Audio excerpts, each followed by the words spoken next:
No ano em que a gente comemora 500 anos da Reforma Protestante do século XVII, nossa intenção com essa série de mensagens é fazer aquilo, seguir a trilha dos reformadores, fazer aquilo que eles desejaram fazer, que foi trazer a palavra de Deus, as realidades da palavra de Deus para o contexto histórico que eles estavam vivendo. Esse foi o grande objetivo dos reformadores. Quando eles reviram os valores da palavra de Deus, quando eles revisitaram as Escrituras e trouxeram para a realidade das pessoas a Bíblia como ela deveria ter sido sempre interpretada, mas que ao longo da caminhada da igreja foi distorcida, eles estavam fazendo isso. Eles estavam trazendo a realidade, os valores das Escrituras para o contexto histórico deles, dialogando com a sociedade onde eles estavam vivendo. Algumas pessoas entendem que a igreja está precisando de uma outra reforma. E eu não sei se isso está errado, não. Eu acho que isso faz sentido.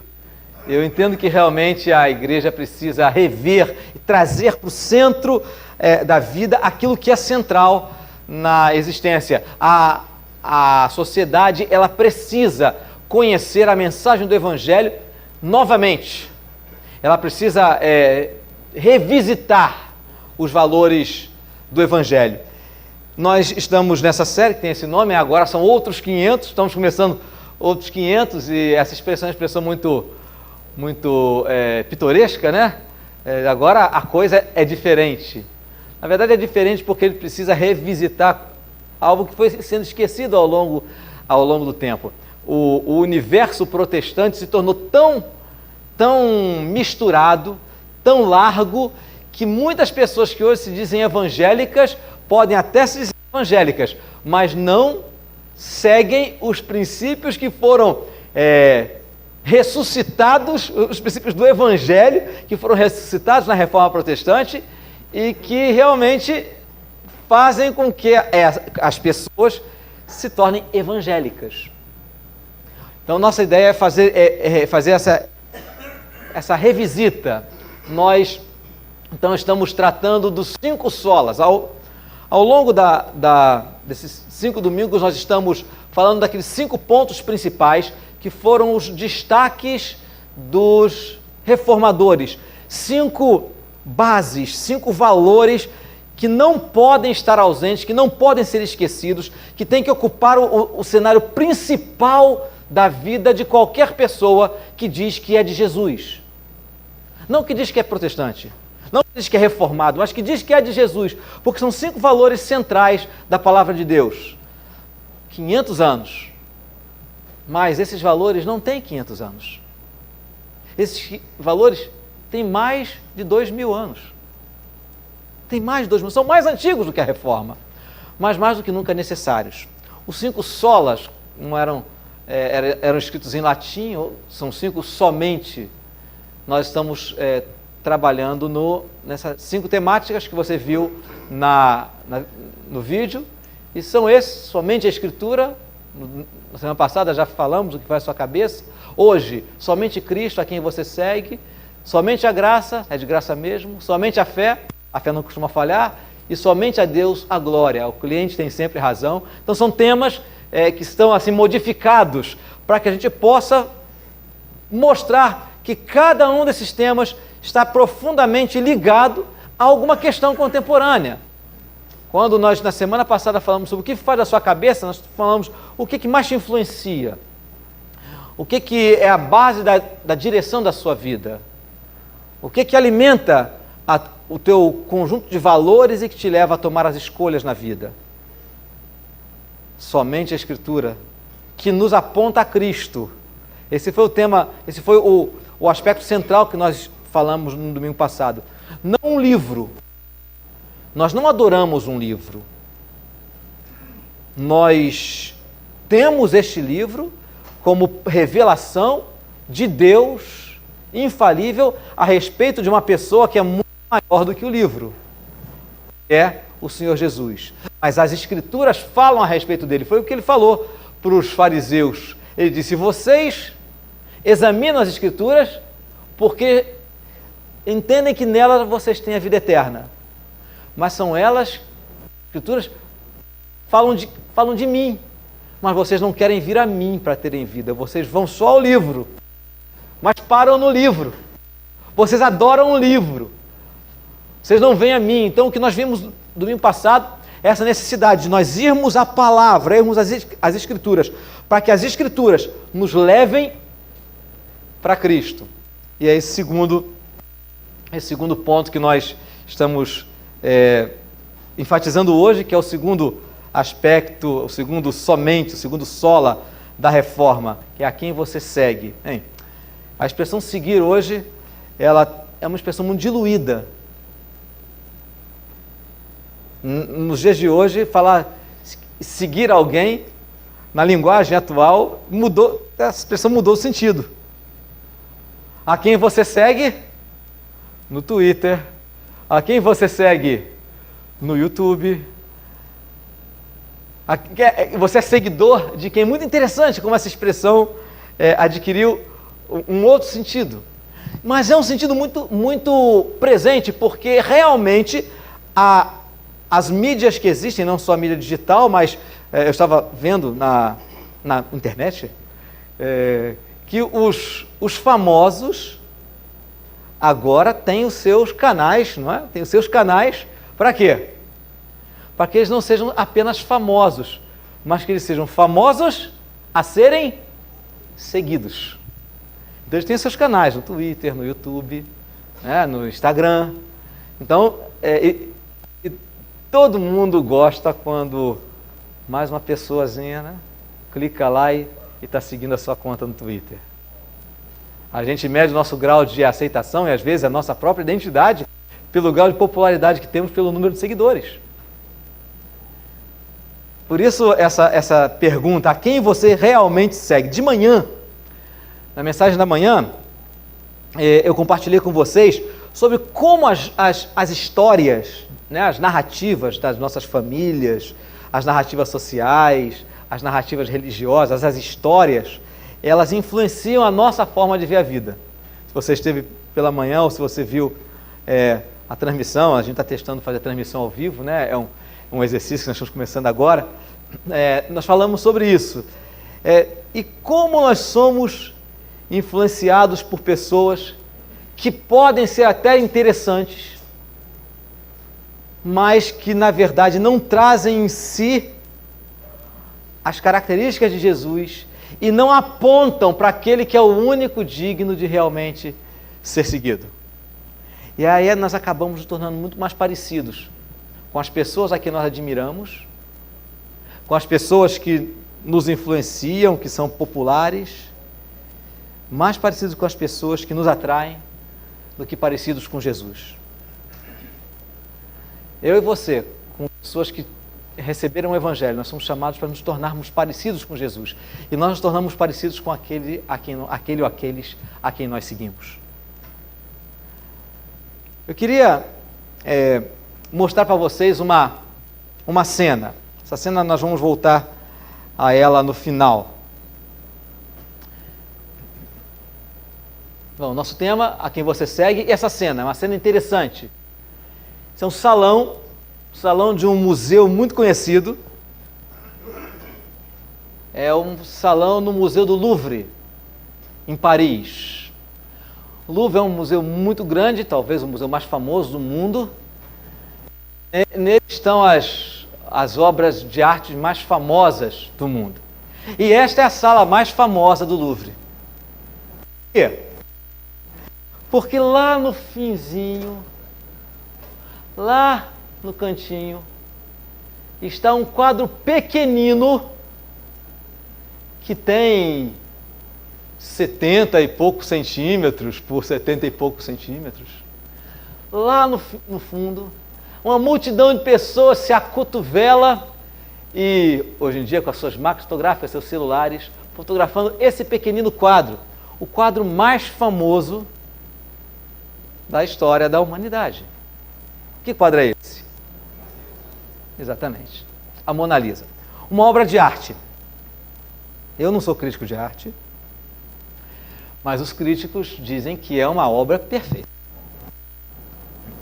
As pessoas vão ao Louvre e ninguém pode sair de lá sem visitar a Mona Lisa.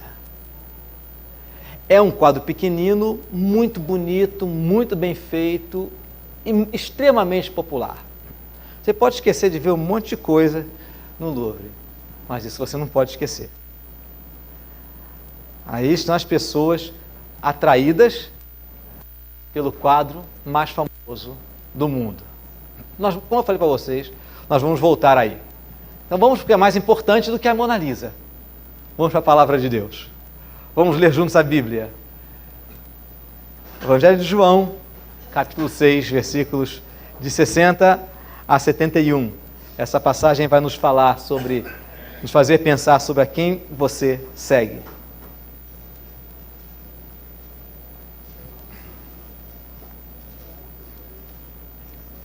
João, capítulo 6, versículos de 60 a 71. Vamos alternar essa leitura? Nós vamos fazer o seguinte: os irmãos, as vozes masculinas leem comigo e as vozes femininas leem o versículo seguinte. Os pares, então, os homens, os ímpares, as mulheres, e o último nós vamos ler juntos. Vamos lá, irmãos, comigo. Muitos dos seus discípulos, tendo ouvido tais palavras, disseram: duro é este discurso, quem o pode ouvir? Mas Jesus, sabendo por si mesmo que eles murmuravam a respeito de suas palavras, interpelou-os e disse-nos: escandaliza. Que será, pois, se virdes o Filho do Homem subir para o lugar onde primeiro estava?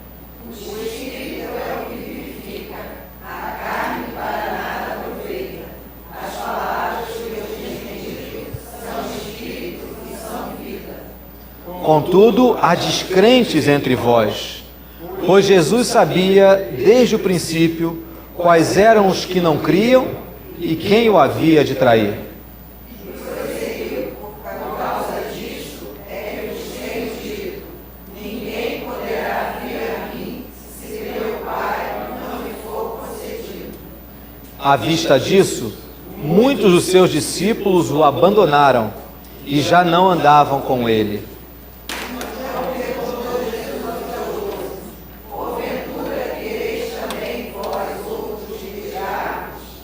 Respondeu-lhe Simão Pedro: Senhor, para quem iremos? Tu tens as palavras da vida eterna. Nós temos crido e conhecido que tu és o Santo de Deus. Replicou-lhe Jesus: Não vos escolhi eu em número de 12? Contudo, um de vós é diabo. Referia-se ele a Judas, filho de Simão Iscariotes, porque era quem estava para traí-lo, sendo um dos 12. O que nós temos aqui? Nós temos Jesus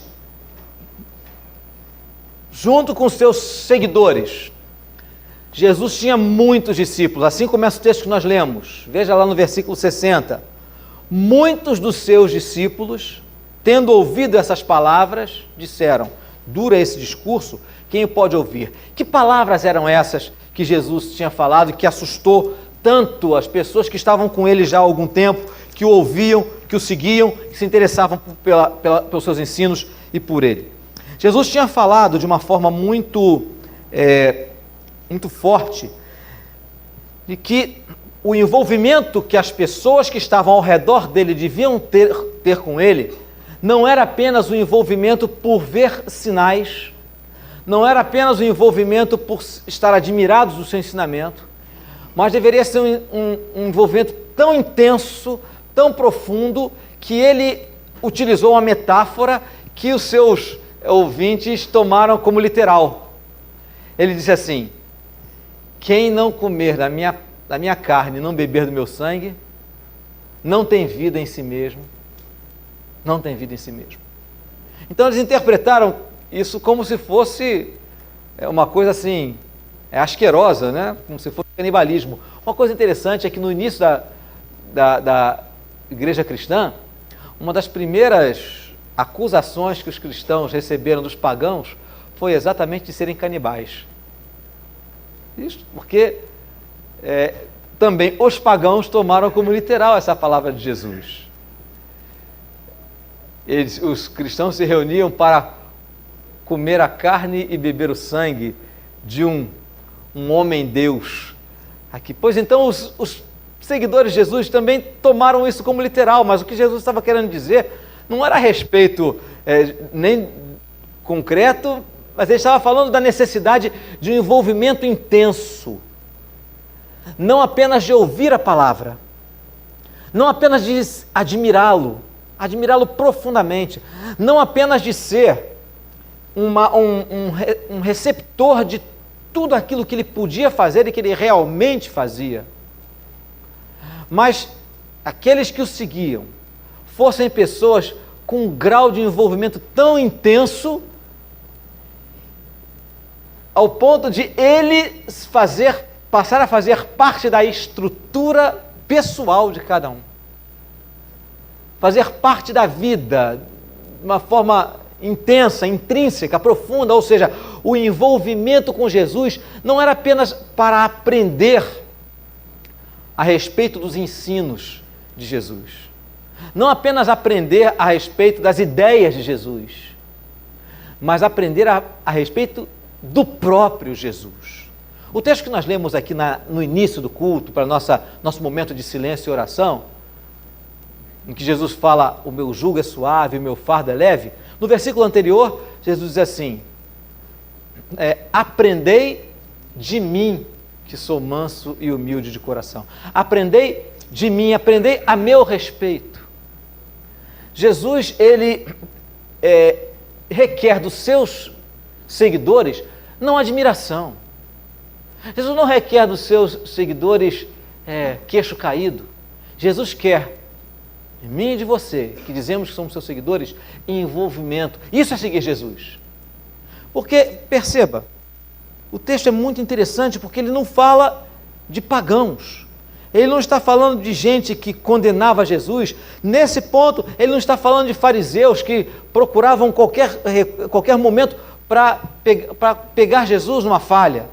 Ele está falando de pessoas que estavam ao seu redor, que conviviam com ele, que andavam com ele, que recebiam os seus ensinos, os seus discípulos. Discípulos, irmãos. Discípulos, irmãs. Assim o texto começa. Vamos no texto de novo.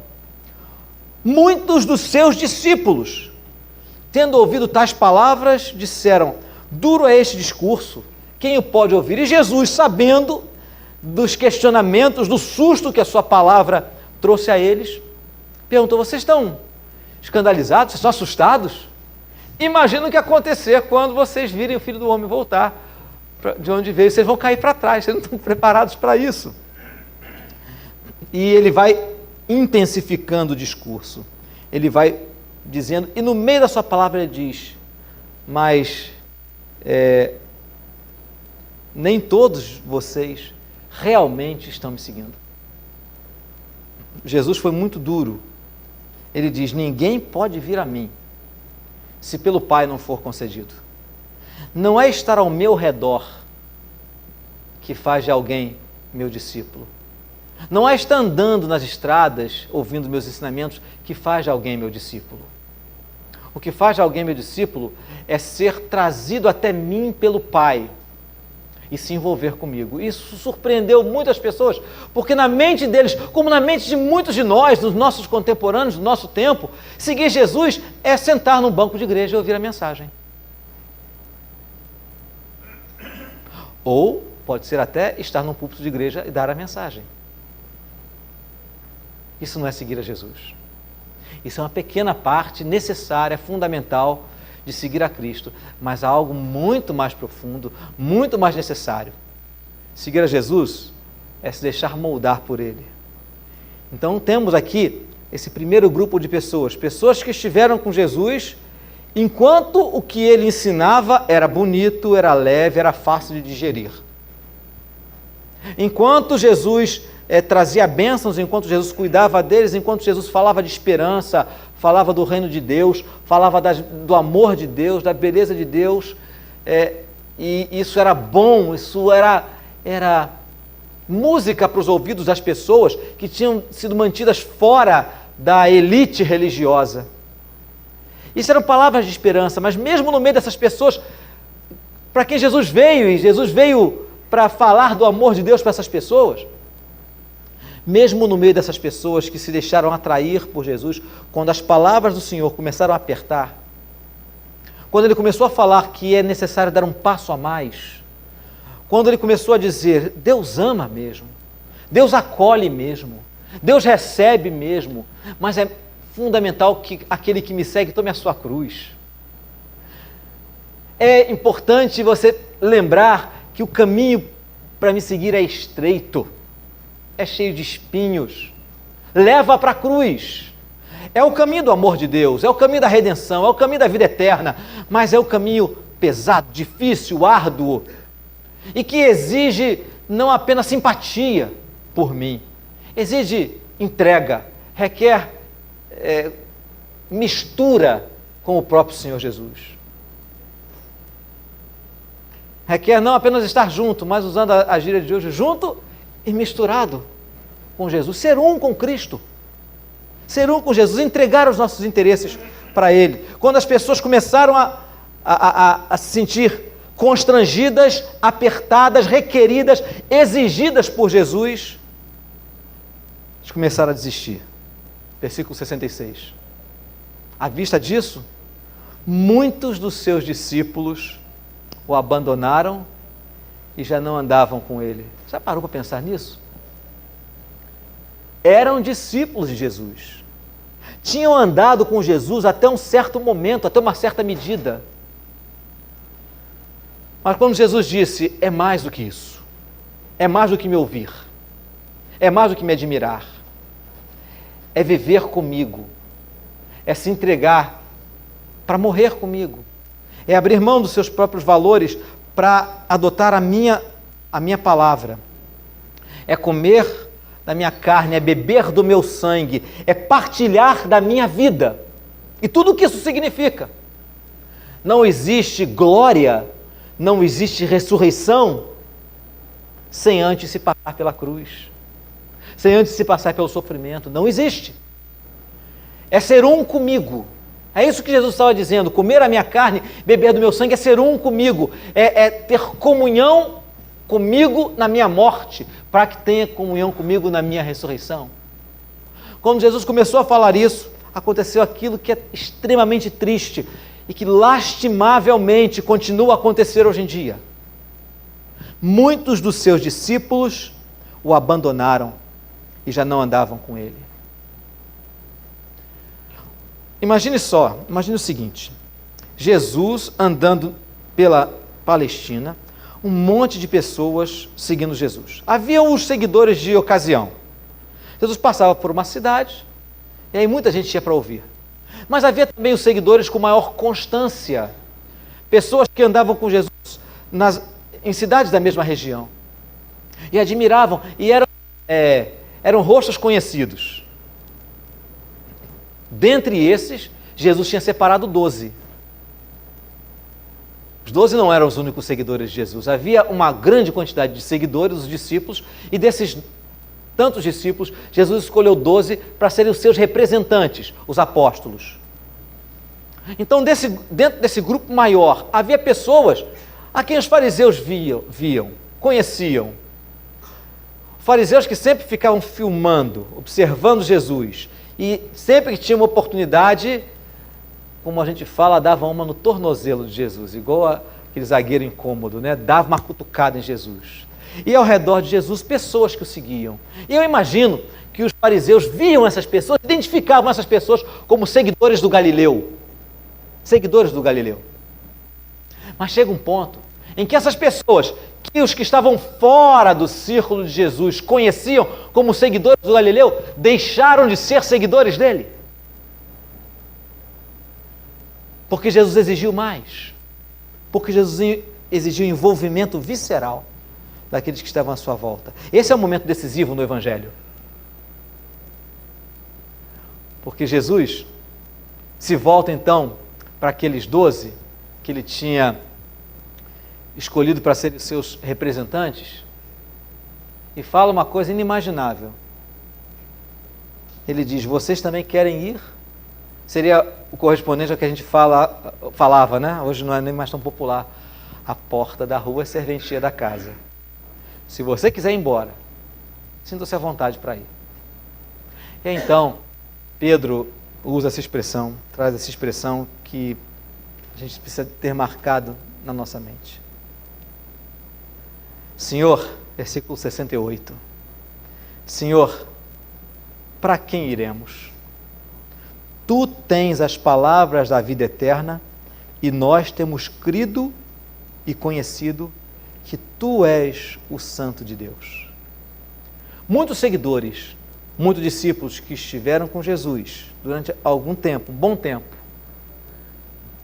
nesse ponto desistiram de seguir ao Mestre.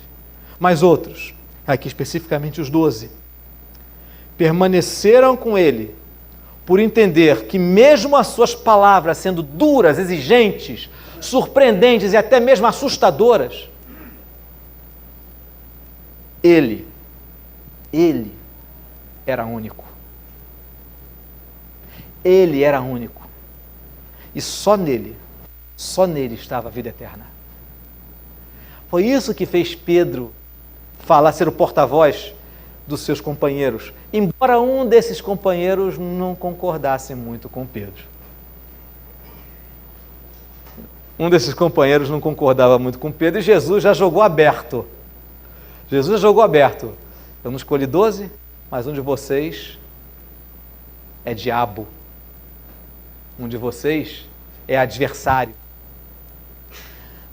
Mas Pedro fala, ele traduz o sentimento de quem realmente descobre quem é Jesus Cristo. Descobre que não existe um outro que mereça ser seguido. Jesus é único. Por isso a expressão dos reformadores, somente Cristo. Só nele a vida eterna. Ele é o Santo de Deus. Ele é o veículo, ele é a palavra de vida eterna em carne e osso. Ele não é apenas o mensageiro a respeito das palavras de vida eterna. Só ele tem as palavras de vida eterna, mas ele é o Santo de Deus. Ele é o Santo de Deus, ele é o escolhido do Senhor. E acho lindas essas expressões de Pedro, quando ele diz: nós temos visto e conhecido que Tu és o Santo de Deus. Porque muitas pessoas tinham visto.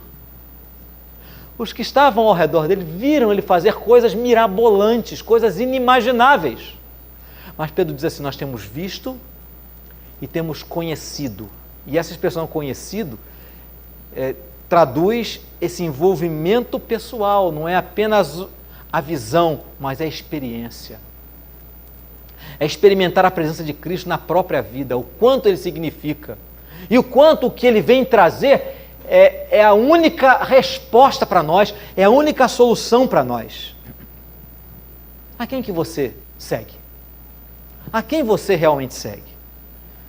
Talvez você ache até engraçado eu dizer que você pode estar seguindo, nós podemos estar seguindo YouTubers, personalidades, nos deixando influenciar por reality shows, ao invés de Jesus.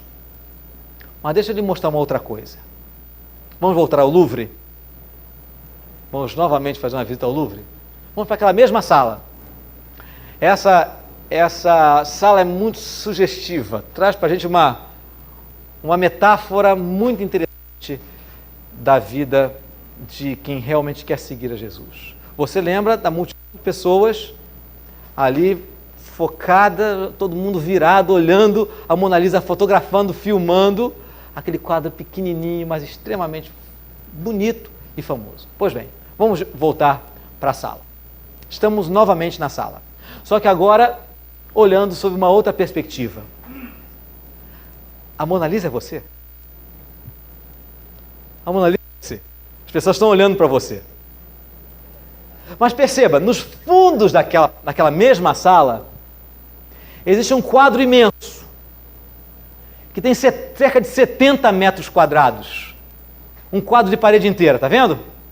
Aqui atrás. Esse quadro é um quadro que representa as bodas de Caná da Galileia. Essa é a sala de pintores italianos. A Mona Lisa, pintada por Leonardo da Vinci. Esse quadro, ele é muito sugestivo, um quadro muito grande. E ele tem uma característica muito peculiar. Mas eu não sei de nenhuma pessoa que vai nessa sala para ver esse quadro. As pessoas vão atrás da Mona Lisa. Mas atrás delas existe essa cena interessante. É esse quadro. As bodas de Caná, na verdade, pintada por um pintor italiano, mostrando retratando uma festa de casamento nos moldes da sua época, como se fosse uma festa na Itália na sua época. E há uma peculiaridade nesse quadro.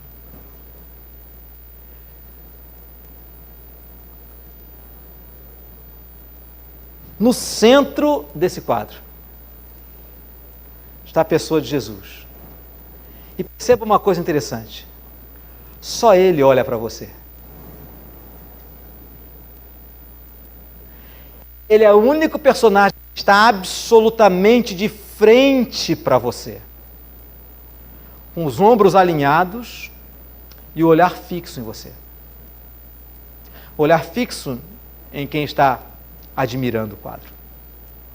Por ser um pintor católico, naturalmente ele coloca o personagem aqui, mas olhando de lado, meio de lado. Mas de todos os personagens estão olhando em outras direções. Mas Jesus olha direto nos olhos do observador. Agora, volte comigo. Jesus está olhando fixamente para pessoas que estão de costas para Ele, olhando uma outra coisa. Olhando uma pintura mais popular. Olhando uma pintura mais famosa. Uma pintura da qual se fala mais, a Mona Lisa. Isso não é uma metáfora fantástica do que acontece nos nossos tempos? As pessoas olhando para aquilo que tem mais popularidade, procurando e indo em busca de absorver, de curtir, de admirar, de receber o belo daquilo que é mais popular, daquilo que é apresentado como mais atraente. Mas, na verdade, Jesus nunca deixa de olhar para as pessoas, mesmo aquelas que estão de costas para Ele. O que eu quero trazer à sua mente será que mesmo estando na mesma sala que Jesus está, você não tem estado de costas para Ele? Observando, sendo atraído, se deixando levar, atrair, conquistar, dirigir por outras coisas que podem ser belas, que podem ser úteis. Não são coisas condenáveis, mas são coisas que desviam o seu olhar do único que merece a nossa atenção completa. Será que nós não temos vivido na mesma sala que Jesus, mas estamos de costas para Ele, olhando para outras coisas, centralizando nossa atenção, nos deixando conduzir por outras coisas e dizendo que seguimos a Jesus? Jesus é único. Jesus é o centro. E por que Jesus é único? Porque só Ele tem as palavras de vida eterna. Porque Ele é aquele que veio por nossa causa. Ele é aquele que veio por nossa causa. E só através de Jesus nós temos comunhão com Deus. Só através de Cristo, só através do sacrifício que Ele fez por nós, vivendo uma vida perfeita, sem pecado, sem erro, sem nenhuma mancha, Ele se deixou levar à cruz, Ele subiu à cruz, para que o seu sacrifício pudesse tirar as nossas manchas, pudesse tirar a nossa imundície, pudesse tirar o nosso pecado, e nós pudéssemos ser aceitos por Deus. Nós que éramos inimigos, distantes de Deus, por causa dos nossos pecados, porque estávamos de costas para Deus. Jesus veio e se entregou por nós, para que nós passássemos pelo processo de conversão e deixássemos de estar de costas para Deus e nos voltássemos para Deus e andássemos na direção dele. Ele veio, falou do amor de Deus, mostrou o amor de Deus, entregou o amor de Deus pelo seu sacrifício, e isso chegou até mim e a você. Passaram-se séculos, e essa mensagem, esse amor e essa vida transformadora chegou até mim e a você. E o chamado de Jesus para nós é o mesmo que Ele sempre fez para as pessoas. Você está de costas para Deus, volte-se de frente para Deus e ande na direção dele. Siga-me, e nós estamos indo na direção de Deus. É assim que Jesus diz. Houve uma época na nossa vida em que essa mensagem fez sentido para nós. E nós respondemos ao chamado do Evangelho. Entendemos isso. Entendemos isso. E dissemos, Jesus, entendi, o Senhor é o único. Eu volto as minhas costas para a minha vida passar dentro na tua direção. Mas o que acontece é que a gente vai andando e vai fazendo uma curva muitas vezes. Eu vou fazendo uma curva, e sem perceber, podemos estar voltando as costas de novo para Jesus. A palavra de Deus hoje para mim e para você, a palavra de Pedro, é uma advertência para mim e para você. Jesus continua nos assustando com as suas palavras duras e dizendo para mim e para você, afinal de contas, o que você quer? Você quer andar comigo ou você quer seguir aqueles que estão se afastando? Você quer olhar na minha direção ou você quer olhar na direção que estão apontando para você? Você quer caminhar comigo, quer estar ao meu lado? Ou você prefere caminhar na direção de outros valores, dizendo que me ama porque está na mesma sala que eu? Porque está no mesmo ambiente que fala de mim?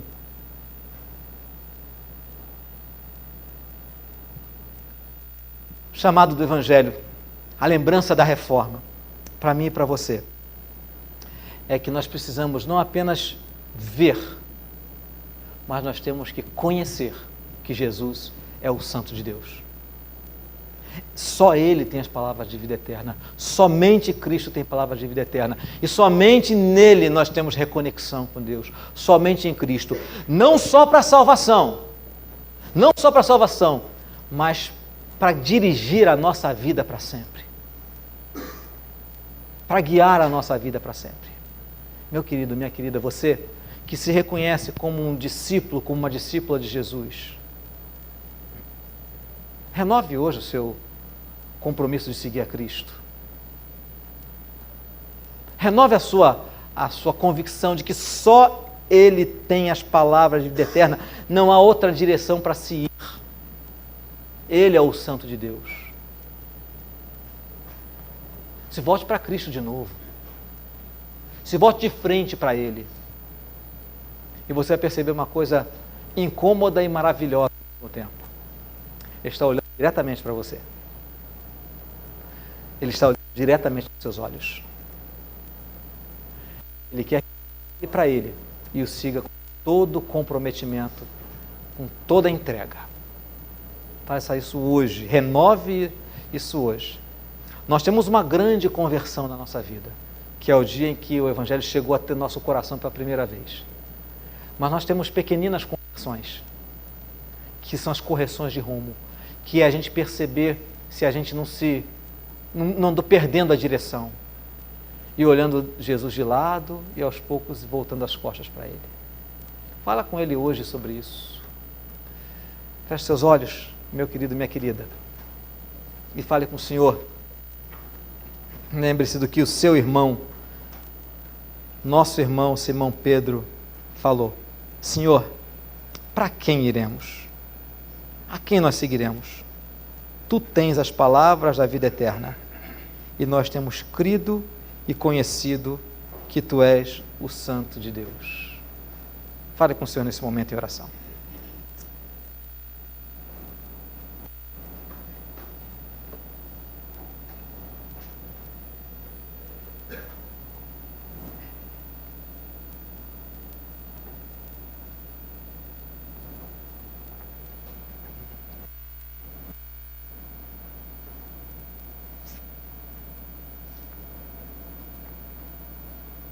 Senhor, nós te oferecemos toda a atenção da nossa mente e do nosso coração. Nós te oferecemos os nossos interesses. Nós te oferecemos os nossos pensamentos que muitas vezes têm estado afastados do Senhor. Nossas mentes têm estado ocupadas com valores que não são teus. Nós temos nos deixado guiar muitas vezes por outros valores, por nossas próprias ideias. Tantas vezes nos pegamos virando as costas para o Senhor. Às vezes isso é imperceptível, às vezes a gente nem nota. Mas quando o tempo passa e a gente ouve Tua palavra, a gente percebe que a gente está muito mais de costas do que de frente para Ti. Senhor, realmente, aquilo que nosso irmão Simão Pedro falou é a mais absoluta e cristalina verdade. Nós não temos para quem ir, Senhor. A vida eterna está no Senhor. E o Senhor é o Santo de Deus, o escolhido de Deus, aquele que deu a vida por nós. Nos perdoe porque tantas vezes nós esquecemos disso. É uma verdade tão fundamental da nossa fé que ela acaba sendo esquecida e nós a colocamos numa gaveta escondida na nossa mente. Senhor, Tu és o centro, o Senhor é o centro, e só o Senhor merece toda a nossa dedicação, só o Senhor merece toda a nossa entrega, só o Senhor merece que Te sigamos, ó Deus. Tem misericórdia de nós pelos nossos descaminhos, tem misericórdia de nós pelas escolhas erradas que temos feito, seguindo a nós mesmos, seguindo ao mundo, seguindo aos valores da sociedade, e para o nosso desespero, Senhor, seguindo as sugestões do diabo, mesmo sendo do Senhor, mesmo conhecendo o Teu Evangelho. Senhor bendito, hoje nós nos colocamos diante de Ti com sinceridade na alma. Obrigado porque a gente pode fazer isso sem medo. A gente pode fazer isso com liberdade, com abertura, porque o chamado do Senhor é chamado de amor, para arrependimento, para vivermos do Teu amor. Obrigado, porque é isso que nos dá segurança, a certeza de que nos voltamos para Ti, o Senhor nos acolhe, o Senhor nos recebe, o Senhor apresenta as necessidades de seguirmos com comprometimento, mas os Teus braços, o Teu abraço é abraço de amor. Por isso nós podemos Te falar dos nossos erros, dos nossos pecados, dos nossos descaminhos. Nos ajude, ó Deus, a voltarmos para Ti e andarmos na Tua direção. Nós temos dito para as pessoas que somos cristãos, que somos do Senhor. As pessoas nos conhecem assim, onde a gente vive. As pessoas sabem que nós temos o nome de Jesus Cristo tatuado na nossa experiência. As pessoas sabem disso. Mas quantas vezes nós vivemos como quem não está seguindo a Jesus, mas como quem está seguindo a tantas outras coisas. Hoje, Senhor, nós Te pedimos que pela ação poderosa do Teu Santo Espírito, o Senhor aplique no fundo da nossa alma essas verdades preciosas da Tua palavra, que só o Senhor Jesus Cristo é digno de toda a nossa confiança, de entregarmos toda a nossa vida para a nossa redenção e para total obediência e comprometimento. Renova isso no nosso coração, renova essa confiança dentro de nós, para que nós possamos, sem reservas, com gratidão, com alegria, com confiança, nos despejarmos nas Tuas mãos e dizermos: Senhor, nos dirige para onde o Senhor quiser. Vai andando, Senhor, e nós vamos ao Teu lado. Nós queremos caminhar contigo. Nós somos pessoas fracas e inconstantes, mas queremos encontrar no Senhor a graça que precisamos para andar ao Teu lado. Por isso, através das Tuas Sagradas Escrituras, que são nossa única regra de fé e prática, nós temos a alegria de encontrar aquele que é único, Jesus Cristo, nosso Senhor. Por isso nós Te rendemos glória, Te adoramos, Senhor, Pai, Filho e Espírito Santo, e renovamos a nossa caminhada com o Senhor, para viver para Ti, para viver do Teu lado, para sermos transformados todos os dias pela ação do Espírito de Cristo que vive em nós. Obrigado porque o Senhor está vivo no nosso meio e dentro de cada um de nós. Em nome de Jesus nós Te pedimos, renovamos nosso compromisso e Te agradecemos. Amém, amém, amém.